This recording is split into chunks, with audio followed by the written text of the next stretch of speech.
Welcome to Evolutionary Men, where we learn to lead in life and love with head, heart, and guts. This is for men wanting to deepen their presence in the world, clarify their purpose, more easily connect with their power, and find ease in dating and relationships. I'm your host, Jason Lang. Let's get started. All right, and welcome back. So I'm stoked to be here again with my man, Luke Adler, who we're doing a regular series with each other now. And Luke and I just had the pleasure of spending, about 5 days with each other, deep on retreat, a personal retreat. We take a couple years with each other to do a lot of the things we've been talking about with each other on this show, primarily shadow work and brotherhood and connection. And we thought we would kind of get a little nitty gritty and real here and just each share a bit about the work we did on this last retreat we did together, of kind of what the work was, what the insight was, how we got there, and kind of what unfolded. How's that feeling to you, Luke? Yeah, and I think that's a great idea, just to share how we do the work and how that looks, and why I think we're so passionate about sharing it with other men. So yeah, what do you think? You want to go first, Jason, or you want me, or what's your sensibility there? Yeah, why don't you kick us off, man? Then I'll dive in. Yeah, so I'll just get right into the work that I did. The first thing I want to highlight is that having been together, I think you and I have worked together for 6 years. Jason and this group has been together for about 5. I think just the thing I want to highlight first off is the container is so strong. There's so much trust in it. Within that context, there's the permission to really bring anything forward. And so just that lit space of the group awareness allows for so much depth. I think for me, it allows me to touch, very deeply into my being, places that I'm just in my waking state not aware of. So I think men out there who are looking or interested in doing some work, it seems like a small thing, but a container that's really strong and really deep and well facilitated is so valuable. When you discover that. So for Jason and I and the other men that we work with, to hold that for each other, it for me, it's one of my life's most precious resources. And so I kicked off my work by just talking about an edge that I have around, like, how to deal with challenging situations, challenging people. And the men help me see, like, I go for the first thing that happens when I'm challenged by someone, who's got, maybe they're not intending to be aggressive, but they trigger in me this feeling of hurt, and then this other feeling that joins in, which is this panic, where my rib cage lifts up, my diaphragm tightens, and then the next thing that kicks in after the hurt, the panic, is this boundary wants to come forward, that has a lot of fire behind it, maybe even some rage. Like, I want to set the situation straight. And I realized in the evolution of our work, Jason, that's actually a piece I learned to develop. Like, I learned to find my boundary. And because my father has a very powerful, dominating energy growing up, with some ferocity. So it's not necessarily a gentle boundary. So part of the work that I was desiring to figure out is, how can I find, the softness, if that, little boy in me gets hurt, if I feel some panic, how do I navigate the rage part into some deeper kind of kindness, or not necessarily kindness, but the ability to hold, what an awareness of the other person's wounding as I'm feeling my own wound. And so my piece of work was very cathartic. I had you guys kind of, holding my rib cage, and it brought up this traumatic memory of my childhood, where I was kind of lifted off the ground by someone, and literally couldn't touch the ground. And I first felt that lifting diaphragmatic tension, and I kind of processed through that. And then I went back to more of a dialogue with, someone that I have an upset with. And you actually gave me this great insight, Jason. You said, Luke, when you're speaking, it sounds like you're very paternal. Mm-hmm. And I really resonated with that. And then you said, what would it be like for you to talk to, his little boy from your little boy?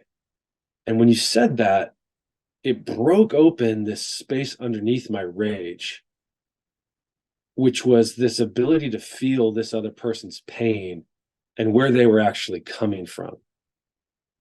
Not as an intellectual exercise, but to really be able to just go there, to sink deep in myself and feel like, whoa, they're really hurting, and they're really confused, and they're really longing for meaning in their life. And I can relate to that. I can relate to all those things. And the space that opened up in me was very deep, very tender, but the ability to then relate in a really heated moment where I've cultivated this energy of boundary setting, to feel underneath to this deeper desire I have, which is to be able to connect with someone when I get triggered, to stay in a place of connection without overriding my needs, perhaps, whether they're personal need for, clarifying an agreement. And so it was just this expansive space for me to hold multiple levels and layers of my wounding, my desire to set a boundary, and my deeper desire to stay connected and to bring healing, not just to the person to who I'm working with, but to myself, to stay in the space of healing and relatability. It was just, like I said in our session, felt like it was like lifetimes of work that I was longing to reach. And I've just been unfolding it since I've been home. There's different dimensions of it. I've had like a physical release of mucus and fatigue, and it's very rooted in my body as well. So I think that kind of captures the gist of it. If you want to maybe offer your sensibility. Yeah, I mean, it was such beautiful deep work to witness. Your work exemplified, I think, a lot of the things we sometimes see, of how you kind of come in within an idea, like there's a kind of a sense of what I need to work on or somewhere I need to go, and then we never have fucking any idea where it's going to go. In that memory that came up for you in particular, which was really painful to see, like to see your body relive that and release that we couldn't have predicted, but in a way the group's intelligence and your body's intelligence kind of found its way there, and then that seemed to be a gateway to the deeper things that started to unleash. And the thing that always blows me away about this work is that I saw in your work, or kind of it's like so much of who we are all these reverberations. It's like these frequencies and wavelengths of being that like bounce around and sometimes bounce back in on each other. And we have our parents coming in and are coming in, and other generations, and our culture. And it's just like kind of can cause all this chaos. And so there we had this deep piece of work for you, which was like dealing with conflict with others that leads you back to a tremendous conflict you had as a child, where you were kind of overpowered. And something, as you shared, happened a lot to you with your family of origin and your father. And so that was like on my heart right? Just really feeling that, like getting to experience your little boy in that. And then we like pivoted back to kind of the modern day conflict. And so it was like the lens had already been set for me of like, that power hierarchy, just which, fathers and sons, is there any more primordial one than that? I don't know. Um, and then as you started to share, it was like I just had this sense in my body of like, oh, that, like, because you actually had a beautiful opening and you were like expressing in a different way, but I was like, there's some kind of residue here, like I'm still feeling. And that was when that word paternal just hit me of like, yeah, if I imagine in that, it's like dad's talking at me. And that was where it just dawned on me, like, I wonder what it'd be like for you to, exactly like you said, like your little boy connect to their little boy. And fucking A, man, it was such you like took that. So like, it's so amazing getting to work, guys like you, because you took it right in. It was like there was no defense against it. There was no there was no like trying to contort around it, but you don't understand. It's just like you just took that in. And it was like seeing you literally transform in real time. Like something was suddenly, it seemed like you had access to something in your body mind that you hadn't had access to before. And I think this is, why we often call this shadow work, is you got to see something that maybe wasn't totally apparent before, right? That had kind of been under the radar a little bit there. And then as you connected with that, it's like almost seeing that allowed this other pathway to emerge, right? This new way to be in conflict but stay connected at a human to human level. I think you're like really going to be trailblazing in some deep ways. So I fucking loved it, man.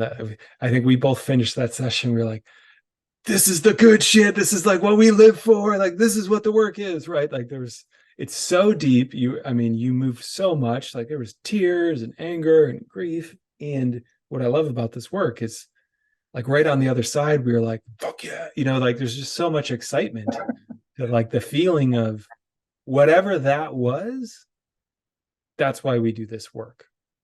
Because there was a big movement there. There was a big shift there that none of us could have predicted, that took the group's intelligence, your intelligence, all of our combined and collected experience with each other, and just, a little bit of whatever juju from the heavens allowed this unfolding to happen that, yeah, from the outside was like, wow, that's like that's a different man than walked in here an hour ago. Yeah. Yeah. When you made that comment of me, like literally taking in what you had to say, your words, the vibration of them, it was like a vibratory key that unlocked something. I mean, I kind of feel in my body, it like unlocked a piece of my heart. And I was able to drop from this protective stance into this surrendered holding where I felt held. And I didn't feel the desire. I didn't feel like I had to protect myself. I knew that I could. I still had that online. But that wasn't my deepest response. My deepest ability to respond was from this place of being held by more understanding and compassion. And so it was like I could rest. And as I just reflect the last few days, I could feel in some ways that anger, to make things right, that when I see something that's wrong, something that agitates me, I'm seeing that anger everywhere in my life now. Like, I'm like, wow, that's really held an energetic space in my life. It's not so much, I guess there's some reactivity in it because it's not fully lit by my heart. It feels like this like angry activist in me. I'm just like so pissed off that this is the way it is and that our government's this way or whatever it is, just like this agitation that there's like some righteous indignation in it. And I'm like, there's some good qualities to that, but there's some part of it that's hardened from like a deeper trusting and knowing.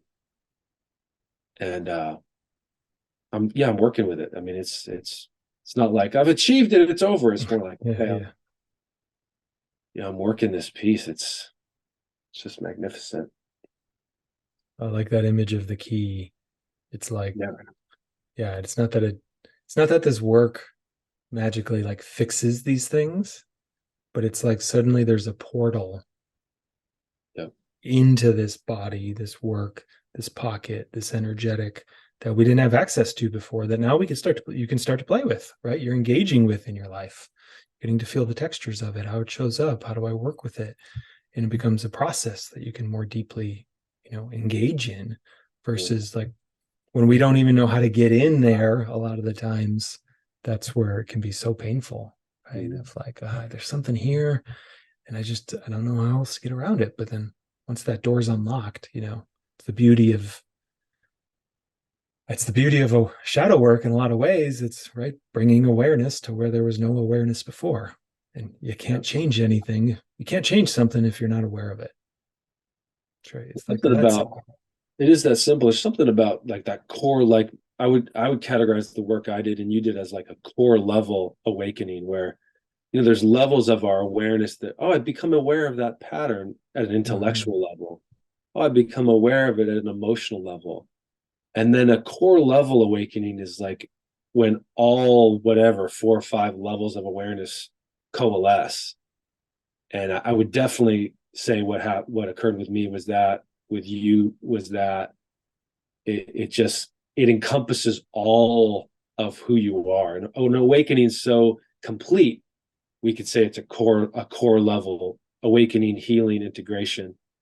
Um, anyway, I'll pass it to you, Jason. Let you check in on yours, and we'll flow. Yeah, totally. My work was also surprising and deep. And I came in a little bit fuzzier in the weekend of like, yeah, I'm not, which is kind of more my disposition. With my background was more like neglect and just kind of um, being cut off from myself and not having strong responses to things in a lot of ways. And I think we really kind of got the ball moving when I located this energetic or belief that I've been working with recently and kind of become aware of like, I'm afraid it's too late and I've already fucked things up.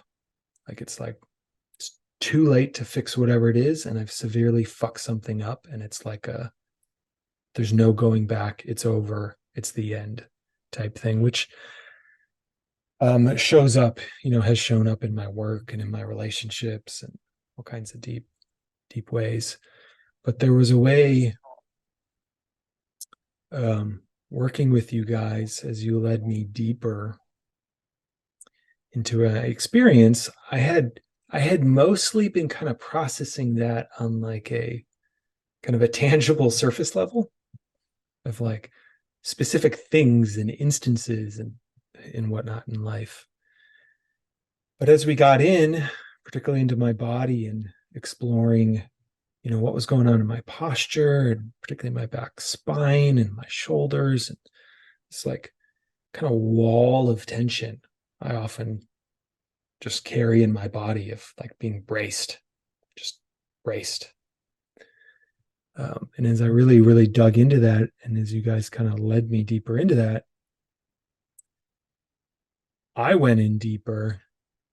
And, this core level is a great way to put it. Feeling emerged from me of, oh, it's so much deeper than like these little surface things.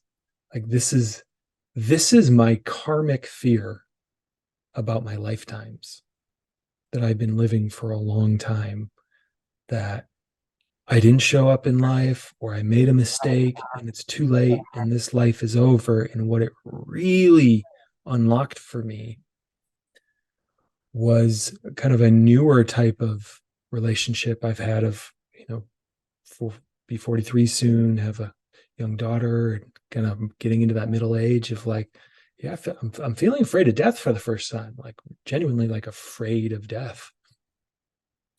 And where these pieces kind of collided was this realization of like, oh my God, I am terrified of having to start over again. Like the prospect of returning to undifferentiated consciousness and having to like claw my way up through the kind of neglectful hell that was my reality in a lot of ways. Um, there was just a sense in my body like I cannot do that again. I can't do it again. Like I cannot go through that again. It was like, and as I went there and the tears came, there was quite a bit of release and just like I can't do that again. And I had realized I'd been bracing against that fucking for my entire life, just like this fear, this deep, deep fear. And as my body started to relax, and I think you said that, and it was such a theme of our work. I felt a softness come into my spine, come into my upper shoulders, of just being able to exhale and like relax. Of just I'm in a way like I feel like I've been stuck bracing against something that I've already changed. So that was like, oh no, like that karma's, it's not going to look the exact same. Like it's actually already shifted. And bracing against it like is just wearing me out, just fucking wearing me out. And that as I really dug into that, it was like, well, so much of that fear of starting over was um fuck, like I actually feel like I'm at a better place than I've ever been. Like this is great. And the idea of having to go all the way back and try to get back to here, like that's terrifying. And so it was such a like an interesting, like deep pain, but also what's continued to flower of like deep gratitude for like, oh fuck, like it really is better. My life really is better. It's easier, it's more open, it's more loving, it's less stressful. When I'm actually with the experience of my body in the moment and not just habitually living from that contracted, braced place, which is it's my default. It's my habit if I'm not careful to just drop into that. Um, so it was one of those, yeah, it was one of those pieces of work I never could have predicted, but then hitting that like karmic fear of just like, fuck, I can't do this again. I've been living this for lifetimes, this like braced, grinding, withdrawn, um, lost kind of way of being. And now that I'm on the other side of that, I had a shadow fear I hadn't been aware of like, fuck, I don't want to lose this. Like I'm afraid of losing this. Like if I die now, I'm gonna have to start all over again. And fuck, that was so painful. I just can't do it. Um, and so all that came through, and I don't know however long that was, kind of time distortion when we're doing this stuff.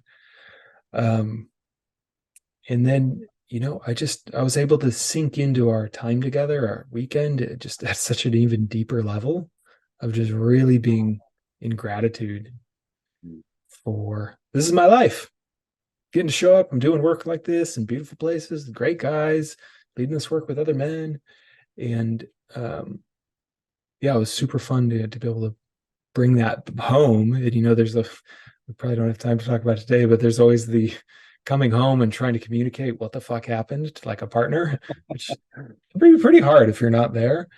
Um, and like my first hit of it was like, she was like, oh my God, I had no idea you thought life was so bad.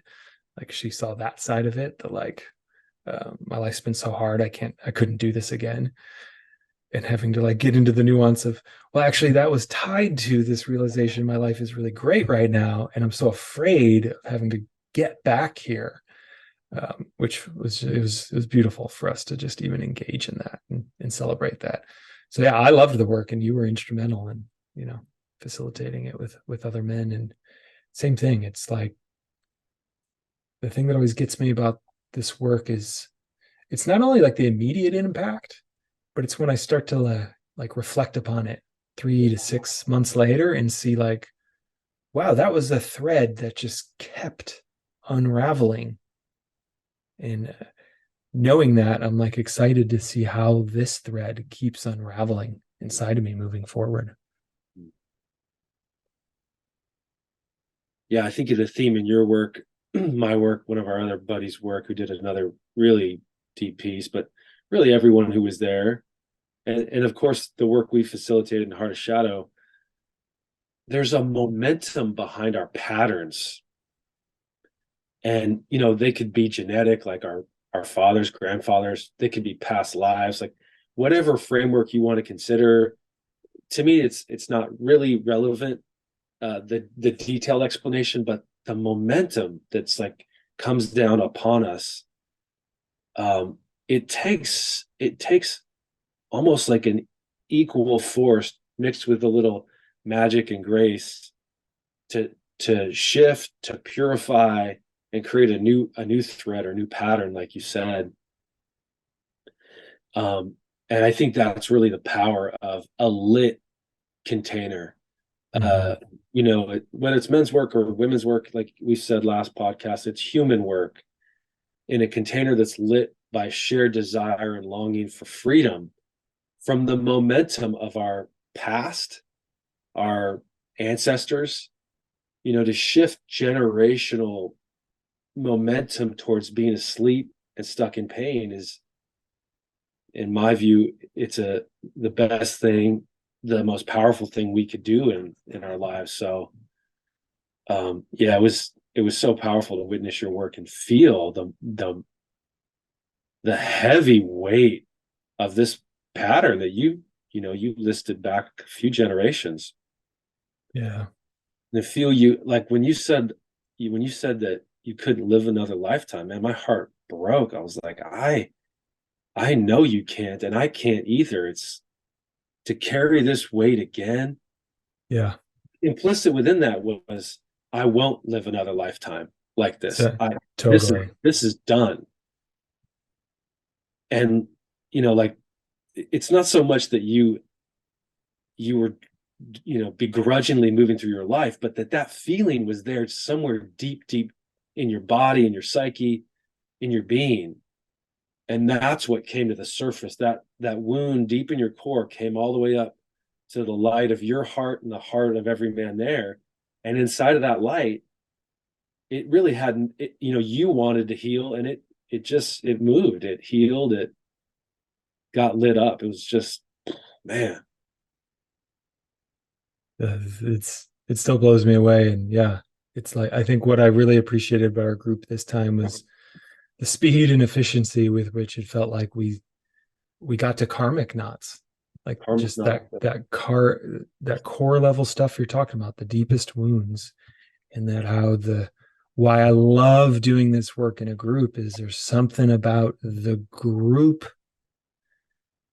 the level of love and awareness a group can hold simultaneously is, in my opinion, stronger than what I can do with someone one-on-one, and helps create that momentum to kind of reset the system or blow that thing up.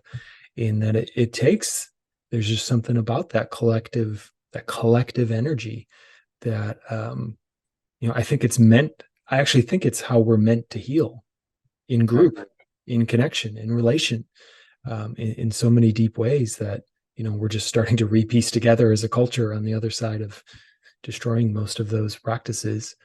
And that yeah, it's such a privilege and such an honor. And we got to see some of this work with our first Heart of Shadow group, and cannot wait to dive in with the next round this fall. Yeah, I mean, I think we look at the work that they're doing, because we're part of their WhatsApp group. And our group's been together 5+ years. The momentum, the depth, the depth of love, nuance, and care that just grows over time as you stay with the work, becomes this jewel that just gets more beautiful as time passes. And so, one of our missions is to support men's groups that are lit by this Mm-hmm. intention, not just a men's group that's a little more surfacey, check in, that's fine. But we're talking about core level healing that only occurs through a deep commitment over time. And you and I are really on this charge to generate those groups. We Yep. set the container, we set the context, and then you're off and running. And ideally, you come back and do something with us once a year until you really have that context charged up. But once it's charged, the group owns the work and it can live on. I think we're a testament to that. So, you know, that's the mission. We got it. But our next one's the retreats in October, Heart of Shadow, and we got some other things brewing. And Yeah, you can always check out when the next iterations of the program will be at heartofshadow.com. Will always kind of contain the information about when the next one is, or you can get on a waiting list if we're not don't have one coming up quite soon. But this is just one of those things where you just got to tune in, and when you feel that call that, yeah, there's something I'm ready to shift yeah, at this deep level. This is, in Luke and I's path, at least, the most powerful way we've found moving forward to make these big breakthroughs, and then be able to keep them integrated so that you don't just lose it, but it keeps building on itself in the container of the group. That's, again, what's so powerful about them. So we would certainly love to go on this journey with you if you want to check out more info. awesome. Thanks for your time, Jason. Great to talk with you. Yeah, man. I look forward to chatting to you again soon. We'll do it soon, brother.